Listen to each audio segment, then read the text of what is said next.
Well, thank you. You guys go ahead. Mark, you're on. Obviously, big game from Elijah. Yeah. When you see him, in the final seconds, right near the basket, and when you see him at the free throw line after that, what's your confidence level in him? Oh, good. I mean, he shot his fouls well here. I don't recall him ever being in that situation, but the kid, he missed two in the first half, which is unusual. He missed the first of two in both instances, if I recall correctly. You got a lot of things going through your head. Confident that he would get it down. I was hopeful and pleased that Bill called timeout to set something that gave us a chance to get some things squared away. There's a lot of things that can go down there. Thought the ball would get to Cleveland. They can throw the thing the length of the floor to Lynn, and you're back there by yourself one-on-one with Malijal. Had Toby over the ball. Toby was like a cone over the ball. He didn't accomplish a whole lot, but worked out for us, thank goodness. I think 10 seconds to go. What did you, leading into that? Well, That's what we you want there. didn't anything special. We wanted to put one of their players into a ball screen. Didn't think he would handle it very well and get Ben Hammond downhill. And Ben, I think it was Ben, then we're going to replace with Jaden Shute. Ben made the right play, and they chased Jaden out of there. So we had some room to maneuver, and the right play was made, and that was a foul. The play that we scored on, and Malijal got fouled on it, 3-point play, and we come in here, happy people. Mike, a career-high 8 assists tonight for Ben Hammond. Second career ACC start. How impressed were you with his play today? Very, Tim. And he had a couple. He's such a quick and dynamic player. Sometimes gets a little too quick and a little too dynamic and doesn't make the right decisions, but he's making great progress. I love having him here. He's a delight to coach. 8 assists. It was 8 assists. I take nothing away from him. He's a good defender. He let the ball get outside of his hip a couple of times, which is unusual. But he continues to get better here as we move along, too. Every play he sees, you've heard me say it, every play he sees is beneficial to him just in terms of his overall growth as a college basketball player. And I know rebounding and second chance points were a big talking point after Duke. Tonight, you guys 13-9 outscored Miami in second chance points, 11-7 in offensive rebounds. What changed from Duke to Miami for the improved performance? Miami's not as good on the glass as Duke, but it certainly was a real sticking point and a point of emphasis over the last couple of days. I see a couple of we had a miss on a 1-and-1, I think, or maybe it was an and one, and Toby let one get over his head. We didn't hold that seal and rebound it. But much better job. Having said all that, Toby Lawal had a couple of incredible effort plays on the offensive glass in both halves that were quite spectacular and athletic and just sheer will. So I am awfully happy with Toby and his willingness to do the little things to help us win a game. Mike, on the Malijal topic, I mean, he had 25. It was 10 of 16. He played 30 minutes for you guys. How proud are you? Just his overall toughness. Incredibly. He has a hard time playing 30 minutes. I thought he had a good pop to him today, David. He picked up an early foul. It was a good play, which scares me a little bit. Patrick came in and had a nice offensive rebound, stick back. Maybe he had one in both halves. But Malijal Poteet, 30 minutes. And to give us that kind of pop was certainly encouraging. You called timeout, like 3:45 left in the first. You guys went on an 8-1 run to end the half. Yeah, it was 39-34, I think, and we went in at halftime. Didn't have anything to do with calling timeout, David. Just get them settled in, and I thought they finished the half quite well. Unfortunately, the Hurricanes come back and hit a 3 to start the half.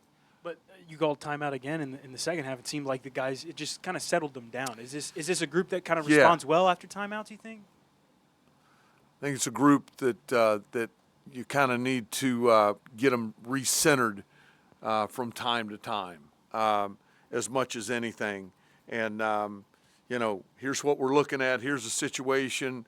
We had a couple of shaky places in that game, down 7 with 5.5 to play, maybe.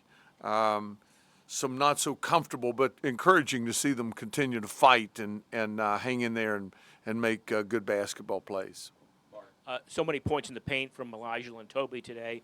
What were we able to take advantage of with Miami's defense to account for that? We had them spread out and thought we might be able to do that. They had not shown consistently that they could handle. It's a back and in. When you come off an action and throw the ball back to where you came from, and now Elijah's rolling down the paint. Put them in a real bind with some of that, and we kind of locked in. We had some success with that kind of action throughout the game. You were down 6 with, I think, 3:13 to go. What did you like about your team's play down the stretch? Well, a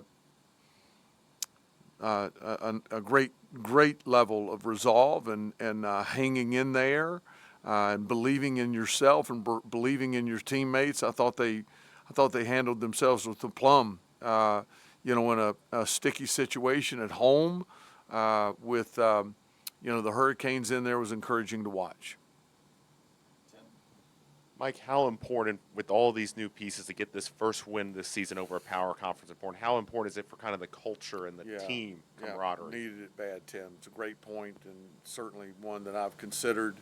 We needed something good to happen. Now let's take this and improve and make it better.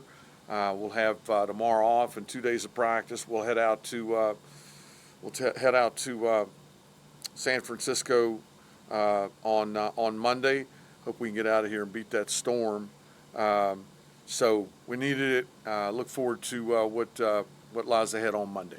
What goes into, you mentioned the Stanford game and that West Coast swing that's coming up for you guys. What goes into all the planning to get out there? Because I know, if I'm not mistaken, you guys are going to be out there for the full week, basically. Yeah, we will be.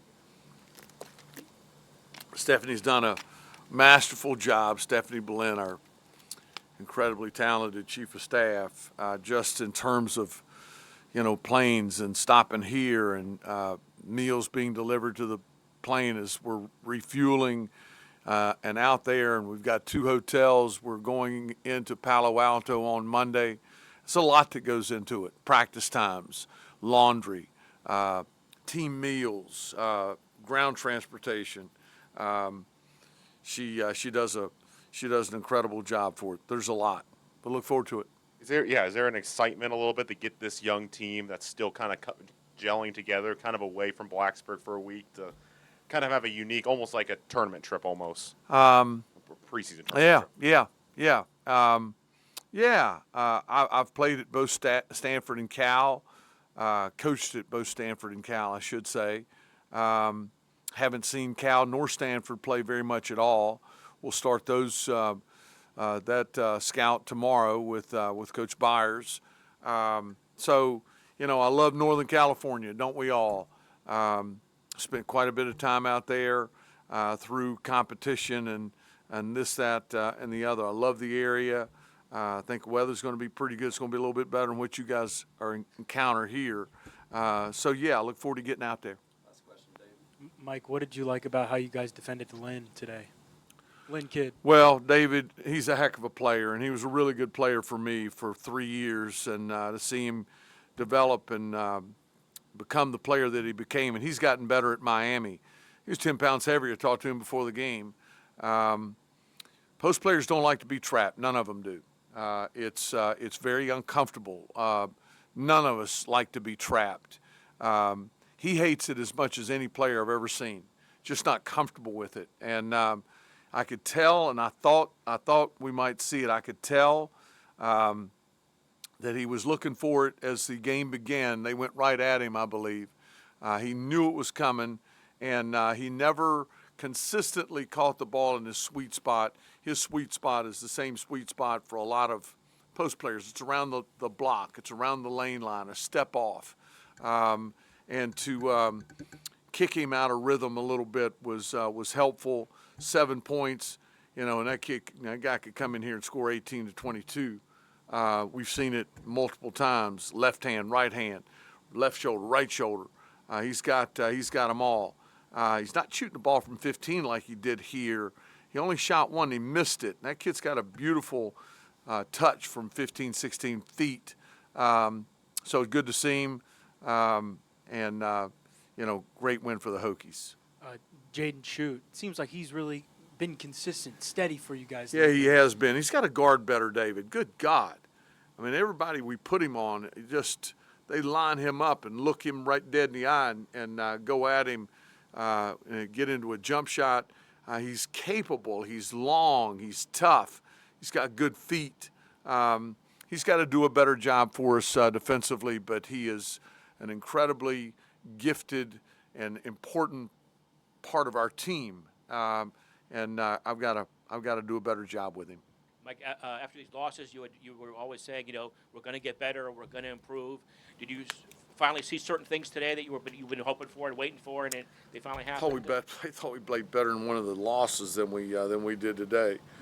We had some good fortune, as you guys know, but we did do some better things. Rebounded, battled through some adversity, which was good to see. But I've got to do a better job of coaching, Mark. And it's a daily grind. We'll get there. We'll get there. Thanks, guys. Good to see y'all. Thanks, Mike. Safe travels.